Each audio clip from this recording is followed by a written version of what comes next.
Hi there, and welcome to today's episode of A Different Way of Seeing, a podcast where we talk all things disability. I'm your host, Lois Strachen, and today we are talking with a good friend of mine, a person who I have a huge amount of respect for, Mitch Kidd. Mitch, you've been on the podcast before. It is great to welcome you back onto A Different Way of Seeing. Well, thank you for having me. It's always lovely to be on your podcast because I also have a deep respect for you. So thank you for having me. Oh, well, thank you for being here. So, as we did last time, I'm going to ask the same first question, which I ask all my podcast guests, and we will take it from there. But can you just give us a brief introduction to yourself and a little of your story? All right. So my name is Mitch, as you know, and my pronouns are they slash he. However we want to refer to me is great. I am totally blind, and yeah, I'm really just honored to be here. I was actually born in South Africa, but now I live in Canada. And so I identify as non-binary, but I'm sort of in the process. And so the they he thing is just a new pronoun. I was going by they them, but I am sort of playing around a little bit because I get to do that because it's my life. And so so I am on Vancouver Island in Canada. And yeah, basically I've been here for since 94. So I was about 16 when I came. So I've got a little bit of a smattering of both countries in my way of being in the world. Which is always an interesting concept because it creates a certain intersectionality. But more importantly for us today, I think I would like to explore a little bit more about the concept of gender and inclusion, and just to get a better understanding, because a lot of people really struggle with the concepts around the LGBTQIA plus community, the terms, the pronouns, and I'm really grateful that you are willing to chat openly and honestly about your lived experience, your identities, and the process, the journey of discovering and exploring your identities. So thank you for being willing to do that.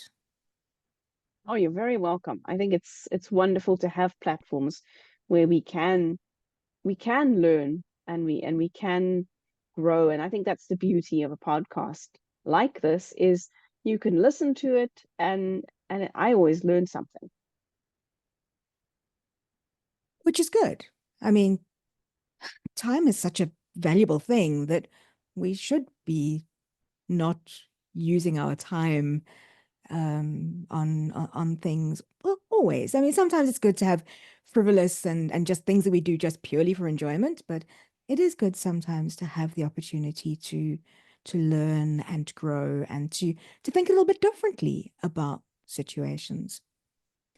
So, Exactly. And the other thing, it's not in your necessarily, like, it's something you're listening to. It's a very passive way to learn, which is nice, especially for something like this, because then you end up being able to have a chance to let the information sink in or explore different facets that you want to. And so it's quite beautiful. yeah, well, I enjoy learning from each of the guests that I have on my show. So it's great to have this opportunity to chat to you today.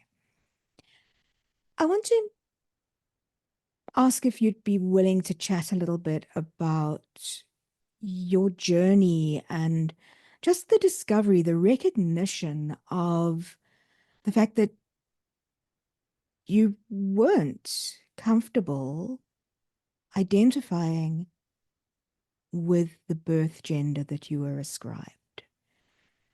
Are you happy to Sure. chat Yeah, about that? I am absolutely happy to chat about that.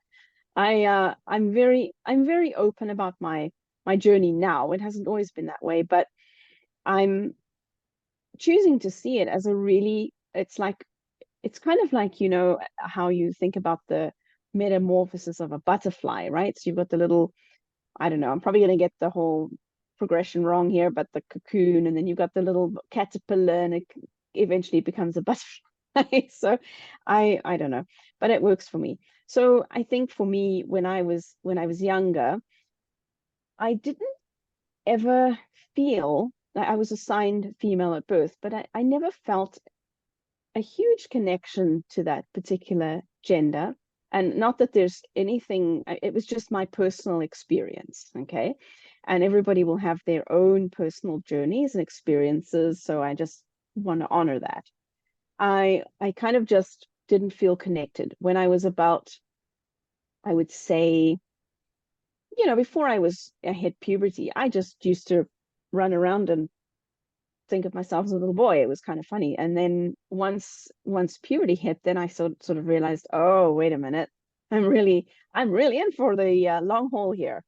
So, I was a child, and those kinds of conversations weren't happening at that point in time. So even if I had expressed to some people, which I had, they kind of didn't know what to do.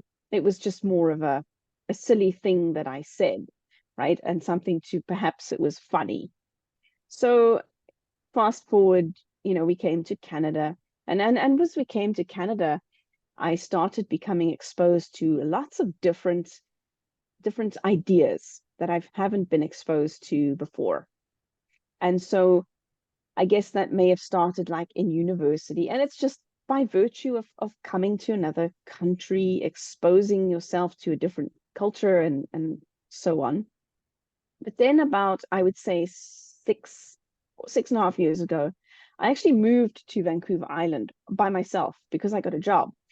And when I did that, I was a lot more free to just explore all kinds of facets. And I started hearing about people that felt like I did. And, I used to work for the school district, and lo and behold, we had this speaker that came out one day and started talking. They are a storyteller. Ivan Coyote is their name. And when I listened to this individual speaking, I suddenly went, oh my goodness, that's me, minus the blindness, because this individual is sighted. So I sat there and I just cried. And of course, all the students are like, oh my gosh, are you okay? Because a lot of them had come to the talk. And then I started volunteering through my job. I started volunteering at there was a club at the school for, I think it was called like a rainbow club or something to that effect. And it was for students who were perhaps gay or perhaps allies, or LGBTQ plus, or I should say 2S, LGBTQ plus, and AI as well. Like, so there was lots of presentations of the human experience. I ended up finding there was a doctor locally who came to do a presentation at the school, and she finished her presentation, and I stayed behind, till all the young people had left. And I said, are you taking any new patients? Because she was a gender affirming doctor, which means she could talk to you about gender and gender dysphoria and all those things. So she said, yeah, just phone me. So I made an appointment, and I was like so late for my next like class at work that I was supposed to be in, but oh well. I was just like, oh, I had to go to the washroom. And it's like, well, you just had a whole lunch to do that. And that's where the journey started. And she finally realized through a few interviews and me talking about some different experiences that I'd had, that I was sort of struggling with gender dysphoria. And so in 2022, I had a double mastectomy, and best thing I ever did for myself. I did start on like hormones earlier this year, just to develop some more male characteristics. And it's just been, oh, I don't know, maybe this is like way too long of a story, but it's just been the best thing that's ever happened to me. Best thing that's ever happened to me. Was there any particular event, any particular moment that prompted you to make the change more recently towards shifting from your dead name to the name you choose now, and your pronouns and that sort of thing? Was there any single event, or was it part of the process?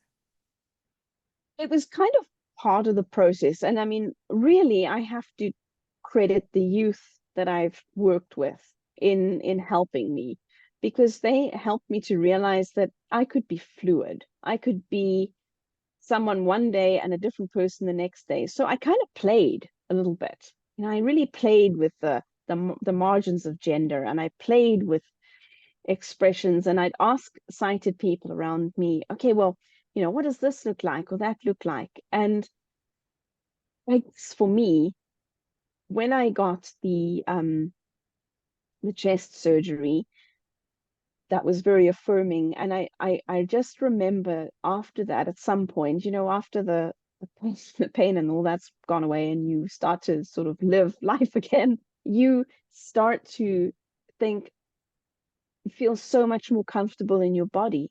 And it's kind of like a train. Sometimes you know how when you start a train, sometimes it just goes and goes and goes, and it doesn't necessarily, it's kind of hard to stop it. And so it was kind of like, I wonder what else I could do. And so I've just continued to play and to be curious, um, and to, you know, ask people to describe to me the various representations of people and gender around me. And I'm really just coming to this place of oh, you know, being much, much more comfortable in my own self. Right.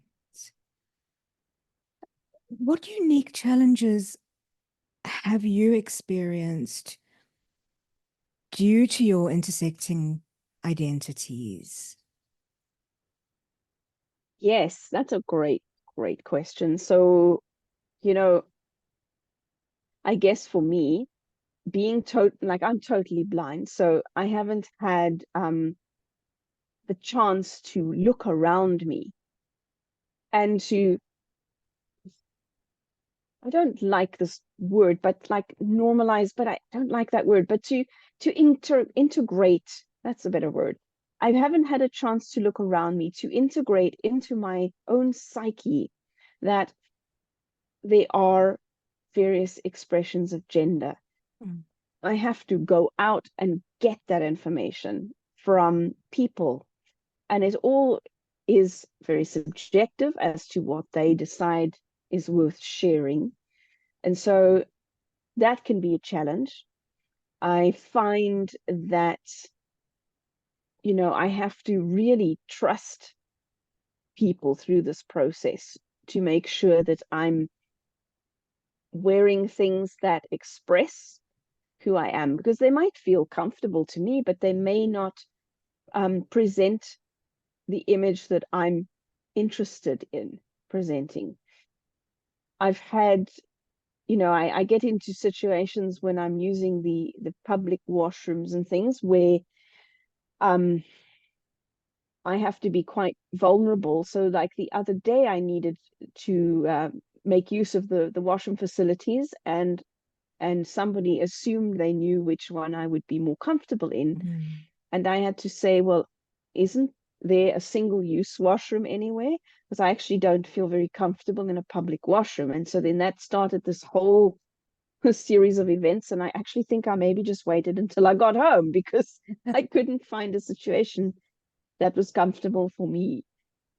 So there's a lot of things. There's a lot of things that make it a bit of an interesting journey, you know. And I get, you know, I also can't, like the other day I keep getting referred to on the buses that, you know, the lady with the dog, and I want to yell at the bus driver, no, it's not the lady with the dog. But I need the bus driver to be on my side, right? Because I need the bus driver to perhaps give me information as I'm getting off the bus. So you know, there's sometimes a part of me that doesn't correct that bus driver. So there's all kinds of small things that happen every day. And that leaves you feeling uncomfortable, Yeah, unseen. it does. Yeah. Unseen and uncomfortable. And also just, I then struggle with where's the line between advocacy and I really do identify as someone who likes to advocate and activism and that sort of thing. But then on the other end of that is, you know, I don't know who's around me. I Mm, could be surrounded by something that if I could see, I would think, might be better to keep your mouth shut because there's mm. X, Y, and Z here, and yeah, just get out of here. So it's other people's assumptions Hmm. that can often leave you feeling, Yeah. I'm trying to think of the appropriate word here, because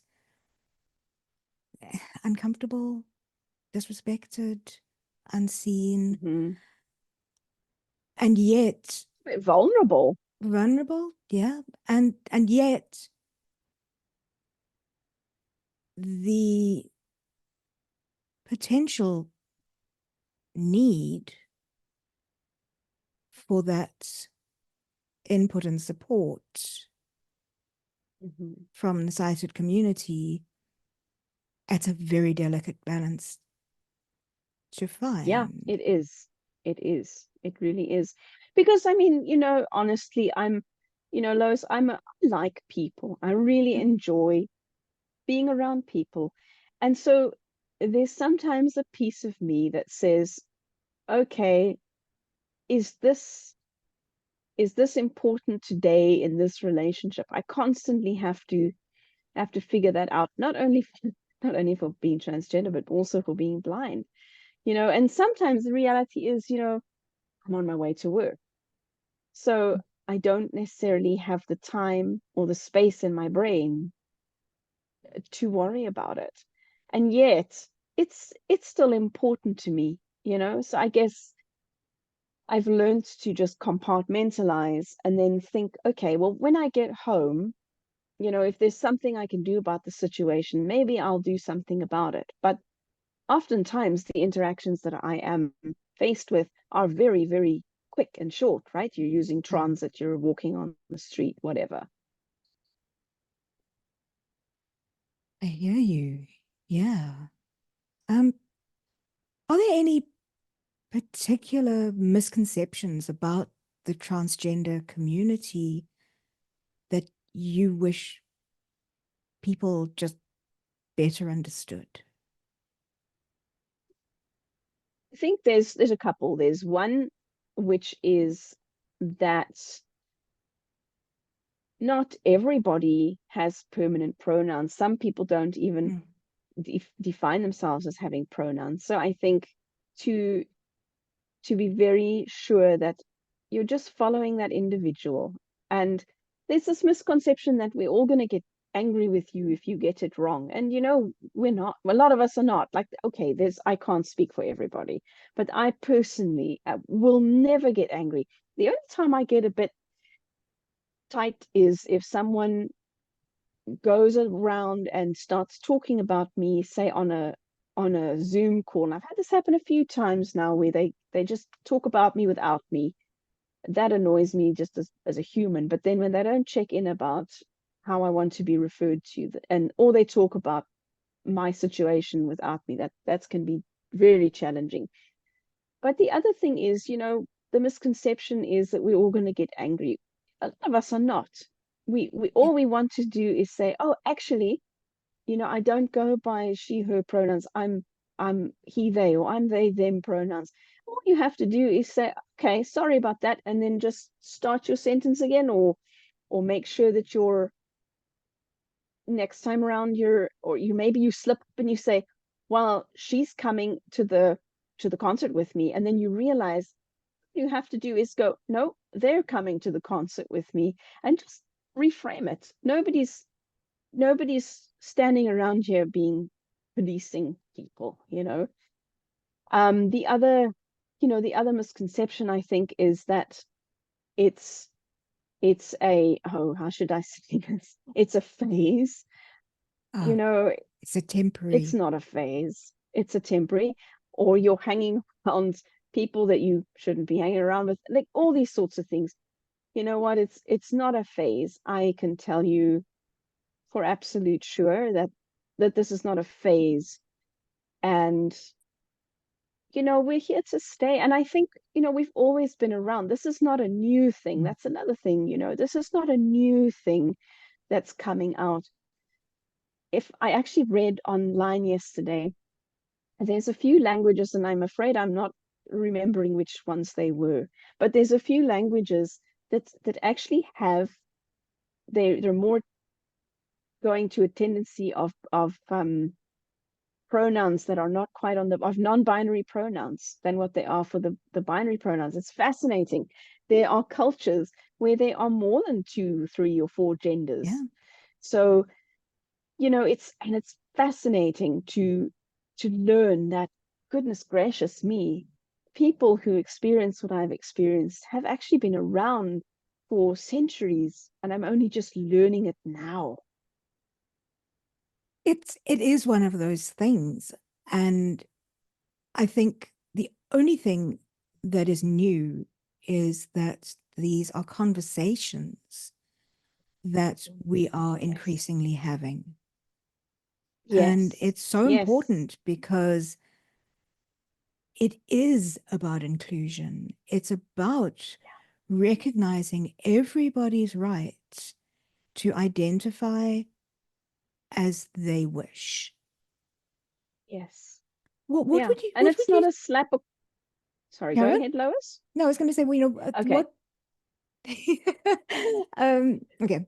What would you say to someone who, I've heard this from a number of different people over the time, that they struggle with the fact that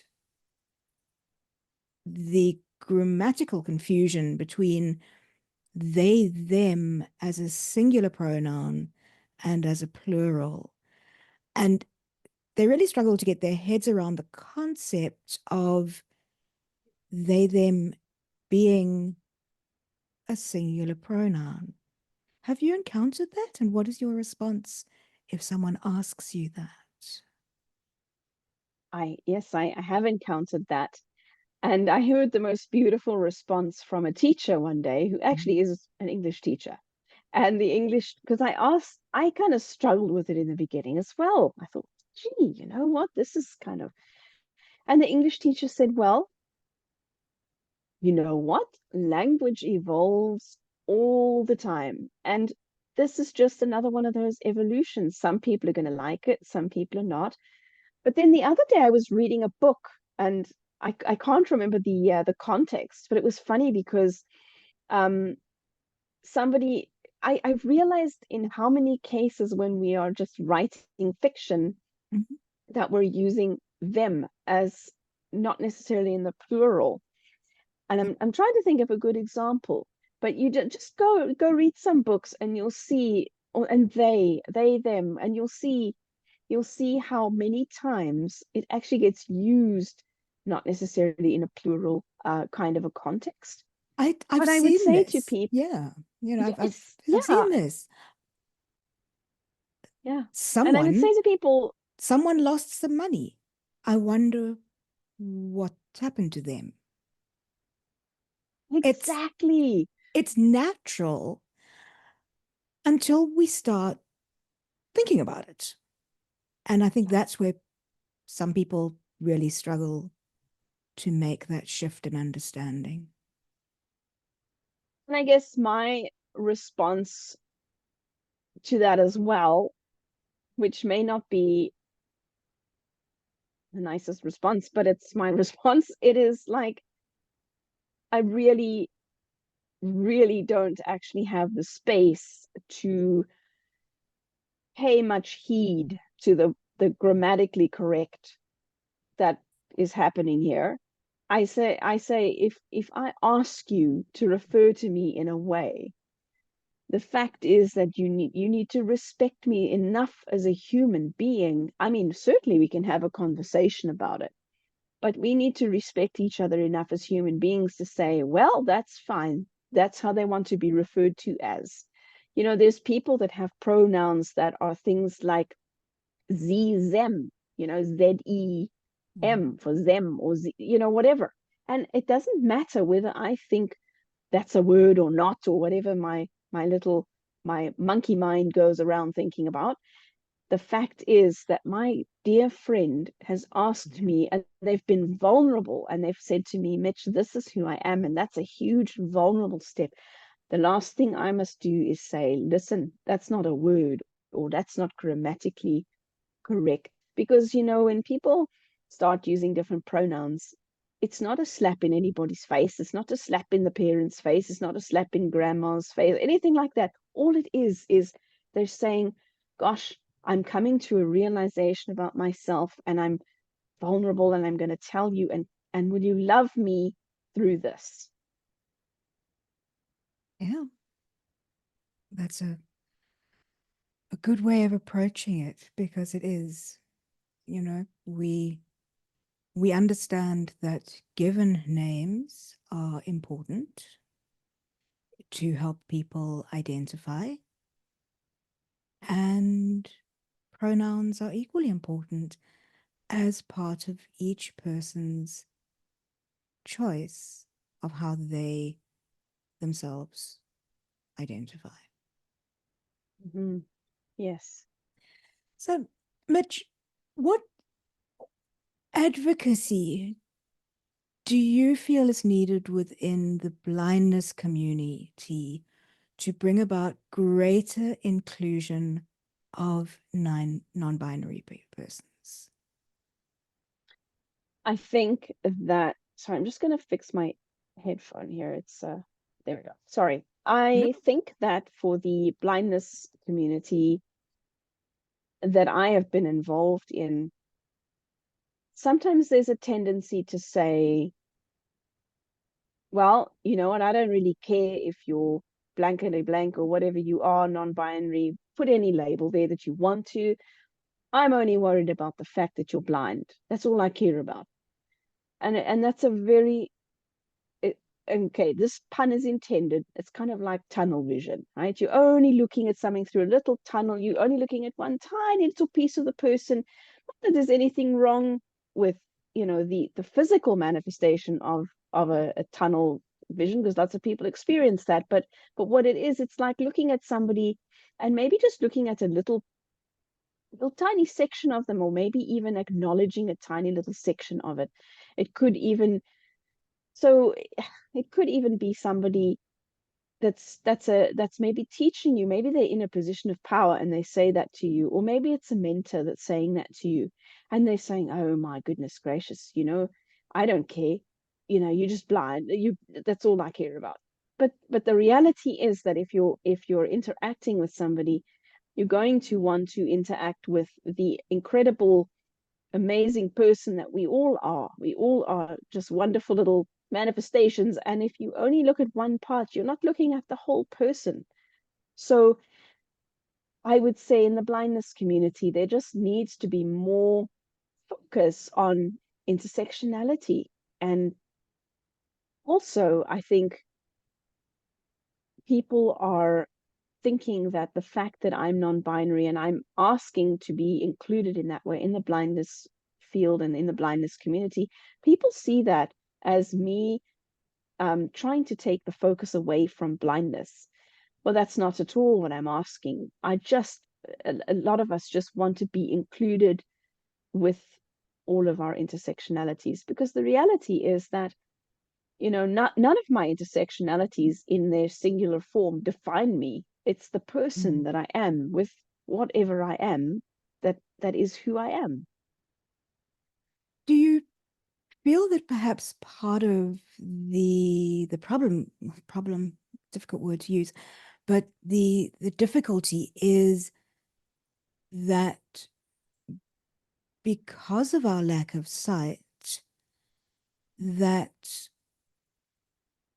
there are certain assumptions, or that we don't see necessarily the diversity that is visually represented by people out in the community.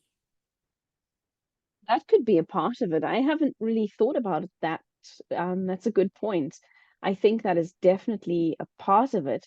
And so I guess where I land with that is that it's even more important for us to start, saying our pronouns. Like I recently was at a blindness organization, which shall remain anonymous, but they were very supportive toward me, and they had me included in these meetings, and I said, well, we need to be acknowledging people's pronouns, because when you don't have that representation visually, it's even more important to then speak it out loud, because otherwise, I always think to myself, if I speak this out loud, if I tell people my journey, if I'm really open, there could be a young person who's blind, who hasn't maybe got access to this information, because I mean, we can't see the rainbow flags and signs and whatever. And maybe the fact that I'm out there might just support that person to go, oh, well, that's cool. There's a blind person. I wonder what their journey has been like. Yeah. And perhaps as you experienced listening to a speaker speaking about their journey, that caused such a shift in your thinking and your awareness, that you could be that same experience for someone else. Yes, exactly. Exactly. So then shifting the question round, what advocacy do you think is needed in the LGBTQIA plus community to bring about greater awareness and greater accommodation of blind and other disabled individuals? Yeah, and I mean it's a really good question, because the community is as diverse as any other community. So I think that just making sure that you're open to when somebody comes in and says, could we do this a little bit differently? Or I'm like, I was at a meeting online the other night, and I misheard who was next, because it was on Zoom, and everybody just sort of jumped on me, and I just felt so bad. And I said, actually, because I hadn't gotten to introduce myself, I said, I'm blind. And the fact is that you're talking and you're going on Zoom, and you're all also putting things in the chat. And I'm completely overwhelmed. I actually left the meeting. I'm actually completely overwhelmed, because Yeah. I'm listening to all this stuff. And so then I misheard what I was supposed to do, right? And I think just having a bit more of a realization that not everybody is going to be wanting to communicate on, a lot of stuff is done online, and for me it's just like, well, people assume that I'm going to want to do that because I'm blind, and it's kind of like, I actually, I find it exceptionally overwhelming. So, but I mean, all in all, a lot of times when you're dealing with like the 2S LGBTQAI plus community, a lot of people have had a lot of experience with their own intersectionalities, you know, living out the marginalizations that come from those intersectionalities. So I have found in my very limited experience that when I point something out, people often will try and make some kind of accommodation. Now, I have very limited experience because, as I say, everything has been online, and I've been a bit more, I found that to be a little more challenging. Thank you. I understand, and I can see the perspective of saying that people from a very marginalized community are often more open to the awareness. And I think that the term that you used earlier about tunnel vision is a really interesting one, to Mm-hmm. consider in its broader sense of the hyper focus of one part of our identity rather Yeah, and than the totality. exactly, and I'm sort of struggling with my word choice because I'm realizing that it's not. It might be a little bit of an ableist term that I've used, so I do apologize to the people taking in this podcast or YouTube. But I guess I just, yeah, I don't know how else to put it. But I will definitely think about that and then do better next time.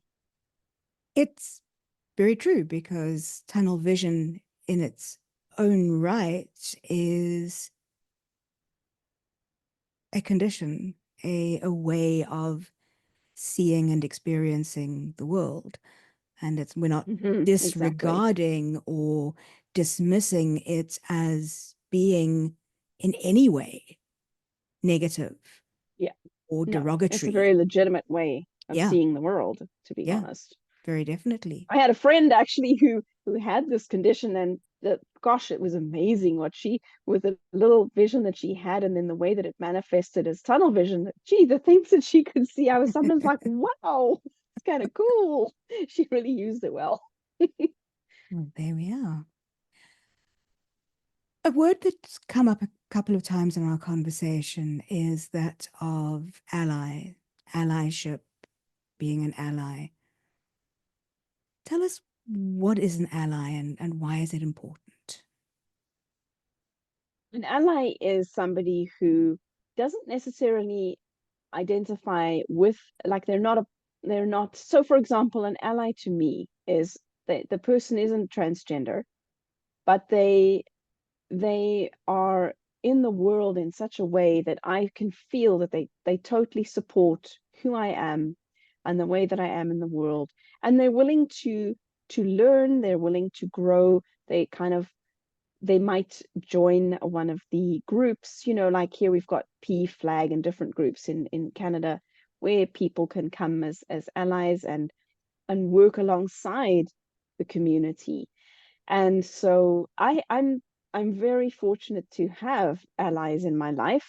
I see you as an ally. I see, my some of my friends here as allies, and my chosen family and those people. And it's very important to have allies. There will be times when I'm gonna say, listen, I'm gonna go to this particular meeting, but it's not for allies, because it's sometimes you just need to be exclusively with other transgender people, other blind people, whatever, right?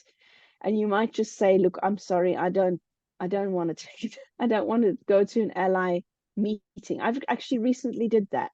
Mhm. And the reason that I did that was because I am not in a space where I'm able to support all of these really upset allies, or upset, people that are so upset that their family member is transgender. It's not something I'm able to do, but that's fine. That's my stuff, and I get to name what I'm comfortable doing. There's other people in the community who who flock to those ally groups and will happily support those people and be a resource for them. I'm just not there yet. And so as an ally, I think it's very important that people understand that there will be times when somebody might say to you, listen, no, I'm sorry, but I have to do this on my own, or I Mhm. have to do this without you. But it's not because I don't love you. It's just because I need to be with people that are completely on this journey also. I have the thought in mind of the number of people who insist on offering us help because of our blindness. Mhm. And there are some times that it's appropriate, and there are many times that it's not. Yes. Yeah. And And when I say no, it's not because I hate you. It's just because I don't because, need yes, or because it. another time. Yeah. Yeah. Yeah. So that's maybe a different analogy to consider that. So Yeah. are there any particular support systems or resources that you have found have been helpful for you in your journey? Well, it's some of them are unique to Canada, but there we have an organization here called Transcare BC, which Mhm. Transcare British Columbia, and they help you navigate the medical system if you're wanting to access any kinds of maybe surgeries or hormones or counseling. They offer peer supports groups, things like that. So they've been a good source. I think I haven't joined any of the groups on social media. I'm very, very, very nervous about social media at the moment, so I'm not doing that for myself, but I know there are groups out there. I couldn't tell you what the safe ones are. There's um yeah, the limits the resources I've accessed have been a bit limited, to be honest with you. I've mostly connected in with individuals. I know that in the US, the National Federation of the Blind has a division that is for, to us LGBTQAI plus community members. So I know that's probably a good resource. I am on their Facebook group and stuff. There's, I think for me it's been mostly trying to find people that have interests that are similar to mine, Mhm. and then if happen to be transgender. So like I'm a musician, so at the moment I'm sort of in this zone where I'm just looking for other musicians, and that's how I'm kind of approaching it, because I don't always feel comfortable joining a group because of who I an intersectionality. It's more like I said to someone the other day, it's got to be like I'm a drummer. So, if there's a drumming group for people that were part of this community, I would go. It's Yeah. got to be based on it for me on an interest. Okay. But you would feel that finding a community, finding the resources, that there probably will be some that are available, but to exercise a degree of caution about Yeah, feeling yeah. safe, feeling comfortable, feeling that your identity, your vulnerability can be held securely. Yes, I would definitely say that. And then I would say, follow your gut. Sometimes we get a feeling about something, and that's the universe, or however you think of it, trying to tell you this might not be a good fit for you. Yeah. And that is okay if you decide that you and like where I kind of started as well was when I saw the doctor. I said to her, well, what resources are in my community? Um, that's kind of another way you can go about it. But if you're getting feelings that you don't want to be there, you don't have to be there just because you're transgender.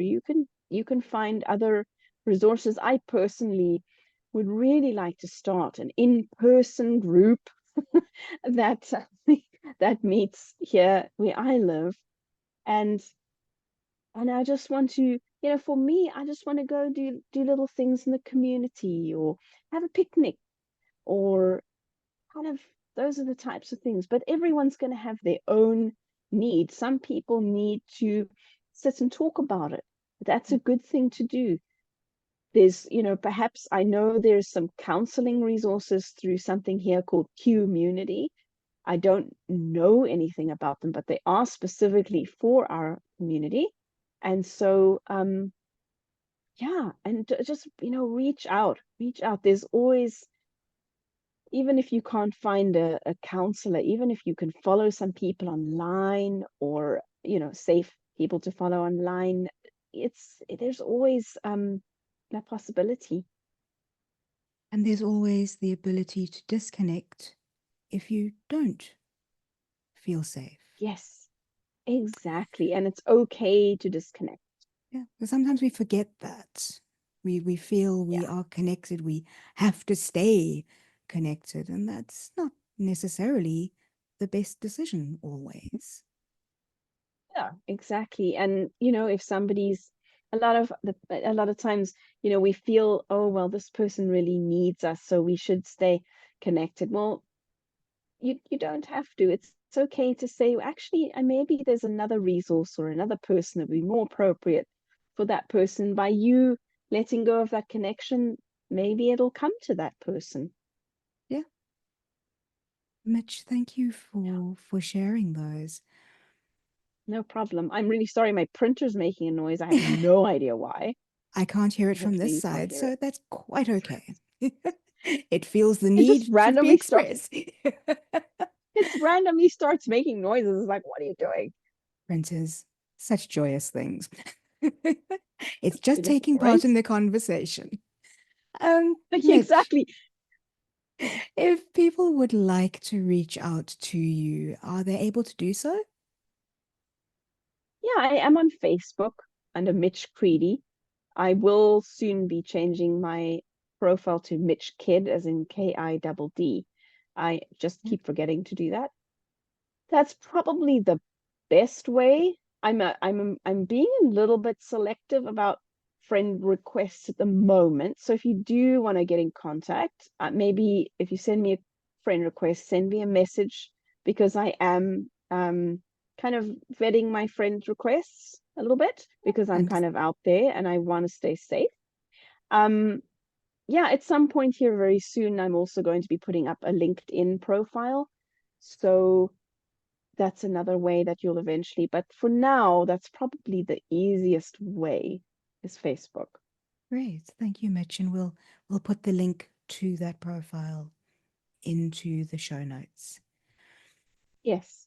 So, as a final question, how can allies best support people from the blind and LGBTQIA? Or, sorry, you're using a slightly different term that is new to me. 2S, Okay. LGBTQIA Yeah, so plus? 2S recognizes two spirit, and that is it's an indigenous term, because I don't know a lot about it, but from my limited understanding, in the indigenous community, there's always been an acknowledgement that in the culture, that there are people that sort of embody both genders, or however many genders. So here, as part of decolonizing, and I'm quite passionate about that, Yeah. is that I always put the 2S first, just recognizing that the indigenous people are the first peoples here. Thank you for explaining that. Okay, but for people who are an ally for the non-binary community, how can allies best support your community? I think the best way is to to just support us where we're at. It's okay to ask questions, but Excuse me. if someone isn't feeling like they are able to answer the question, perhaps that's okay. Just let it go for now, because as much as you're trying to come to terms with this revelation, we are as well. I may have had more time to think about it before I tell you, but I have struggled with it, right? Um, Honoring whatever somebody asks you to call them. They might say one name one day and another name the next day, and please, like, just change the contacts in your phones, because I'm getting so many text messages by my dead name. And I was actually really patient for like 2 years. Now I've started saying to people, so what strategy are you going to put in Mhm. place so that you can actually, you know, kind of honor my new name? It might be sticking a photo up on your mirror with my name underneath. I don't care what it is. Just please do it. I think another thing that people can do is to simply just to simply understand that, it's the fact that we haven't shared the journey with you yet, is, again, it's not because we got something personal against you, but we've been trying to figure out the stuff. I've been trying to figure it out. And, you know, I think the biggest encouragement that I would say is, you're going to have some feelings about the journey. If I'm sharing my journey with you, I'm already vulnerable. I am not Yeah. the place for you to sort of implode and download and trauma dump. I'm not the place. In fact, I had somebody do that to me the other day. And I literally, at first, I was all ready to support them. And then I actually said, you know what? We're done, because the place that you need to go is perhaps a trusted friend, a therapist. Go to a group and a support group. There are lots of groups for allies, but I am not the place for you to trauma dump and tell me all about how you are just devastated that your kid is who they are. You know what? You might be devastated now, but understand that when your family member becomes more authentically themselves, you're going to have you could have potentially a better relationship. And you potentially are going to see that person just shine. And I mean, I keep saying to people, why are you so attached to my outcomes? Why are you so Mhm. attached to an outcome about who I need to be? Maybe that's a good question to explore with a trusted friend or therapist too. Thank you, Mitch. Very wise words and some good strategies there. Mitch, as I said at the top of this interview, I'm really grateful to you for being willing to come onto a different way of seeing and to talk so openly and honestly about your journey, your identities, and your experience of living as a person who is both blind and transgender. I just want to respect and thank you for being willing to share that with my community. You're so welcome, Lois. And you know what? I really am honored that you would actually provide the space to have such a conversation. It's not a lot of people that will. And so I want to honor you for providing the space and for being open and just for being a jolly good friend. It's been such a pleasure to chat to you today.